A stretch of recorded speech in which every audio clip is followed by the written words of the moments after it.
In a world where abandoning infants and terminating pregnancies was common, a small group decided to swim against the tide and left clear records of it.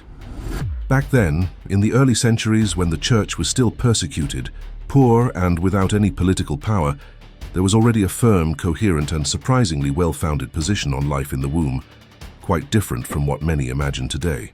Let's debunk myths, revisit little-known ancient texts, understand the cultural context of the time, and realize how these ideas did not emerge from nowhere, but from a profound vision of human dignity, love for one's neighbor, and community responsibility.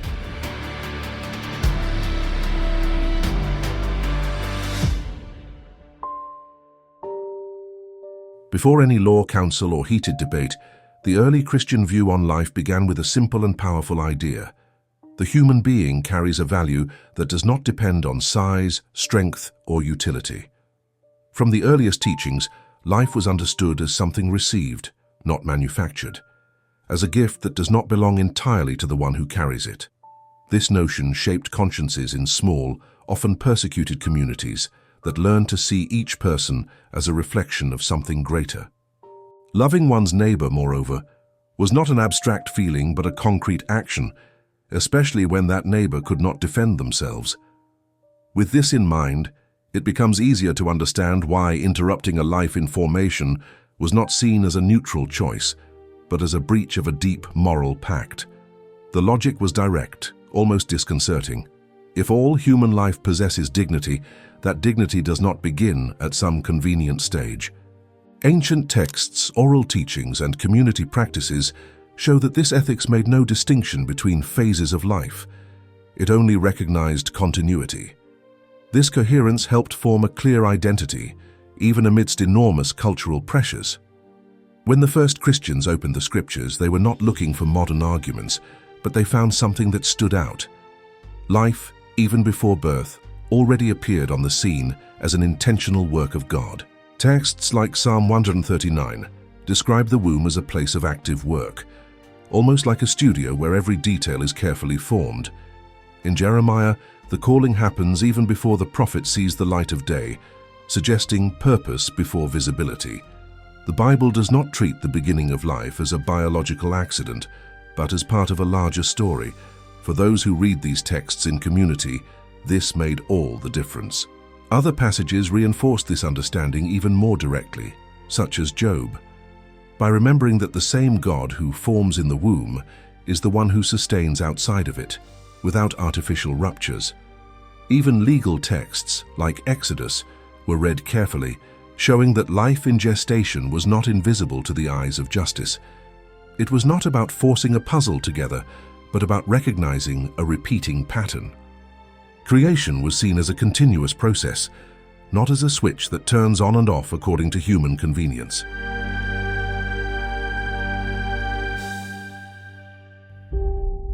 Now imagine the scene outside the Christian communities. In the vast Roman Empire, practices like abortion and the exposure of newborns were part of daily life, without public scandal.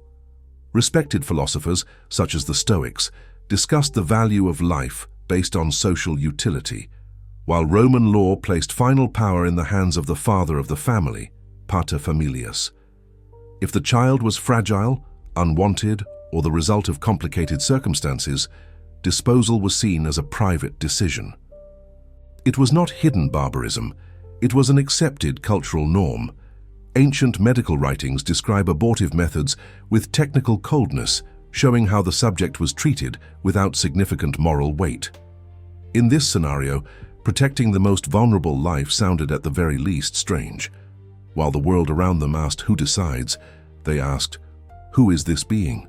The answer did not involve the rights of the state, the father or the mother, but the intrinsic dignity of the fetus as a developing human life. This stance generated estrangement, criticism, and even accusations of social incoherence. Christianity did not try to adapt to the dominant custom to facilitate coexistence. On the contrary, it chose to swim against the current. It didn't take long for what was lived in the communities to also be put on paper, directly and bluntly. One of the oldest examples is the Didache, a type of practical guide for Christian life used by catechumens and leaders. There, among guidelines on ethics, prayer, and coexistence, appears a short and firm sentence condemning abortion, placed side by side with the prohibition of murder. There is no debate nor a long justification as one who defends something controversial. The text assumes that this was already understood and shared. It is the explanatory silence that speaks loudest. Something very similar happens in the Epistle of Barnabas, another writing from the late 1st or early 2nd century. The author describes two possible paths, the way of light and the way of darkness, and includes abortion among practices incompatible with Christian life. Once again, the tone is one of moral obviousness, not controversy.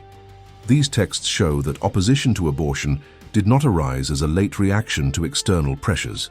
It was already integrated into the Christian identity from early on, as part of the Christian way of living in the world.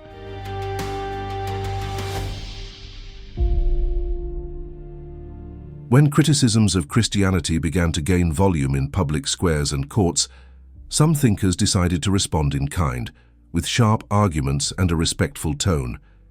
It is in this context that names like Athenagoras of Athens emerge, who wrote directly to the Roman emperor to explain what Christians truly believed and practiced.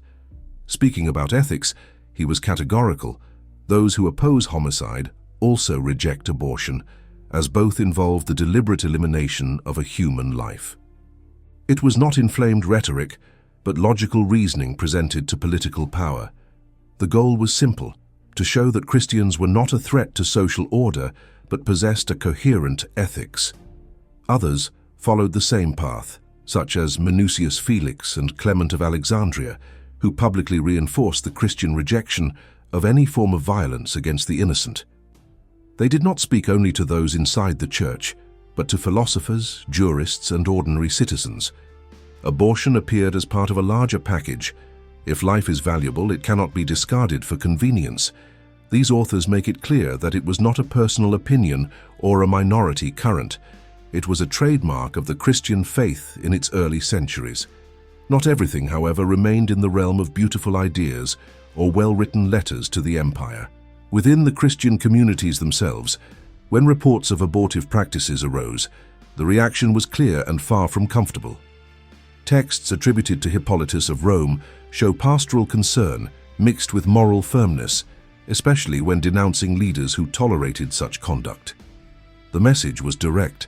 One could not reconcile Christian faith and the deliberate destruction of life in gestation. It was not a witch hunt, but community coherence. Discipline existed because ethics was taken seriously, and this had a real social cost.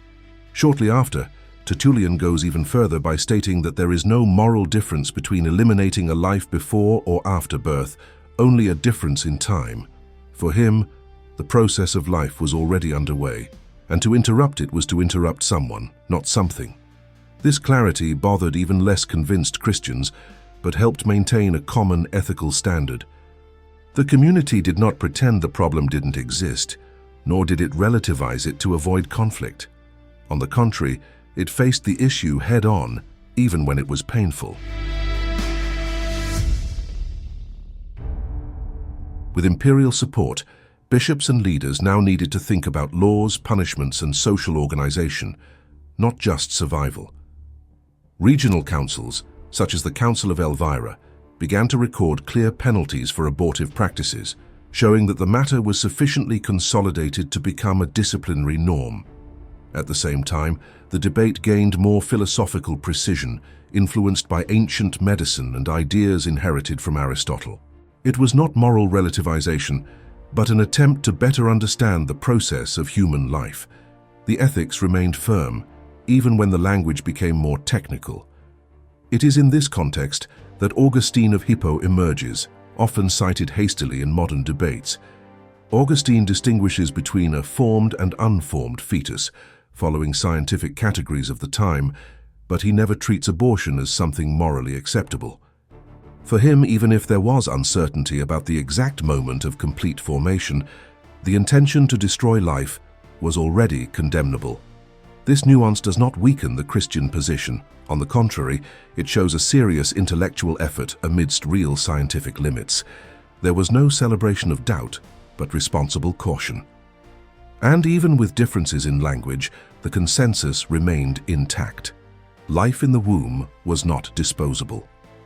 From then on, the Christian gaze began to expand beyond prohibition, embracing an even broader and more demanding vision of care for life. The story does not end with a simple no to abortion, and perhaps that is the most forgotten detail today. The same church that opposed the termination of pregnancy was known for collecting abandoned children from the streets of Roman cities, caring for widows without income, and treating the sick whom no one else wanted to touch. Ancient writings and historical accounts show communities organizing practical help, not just moral discourses.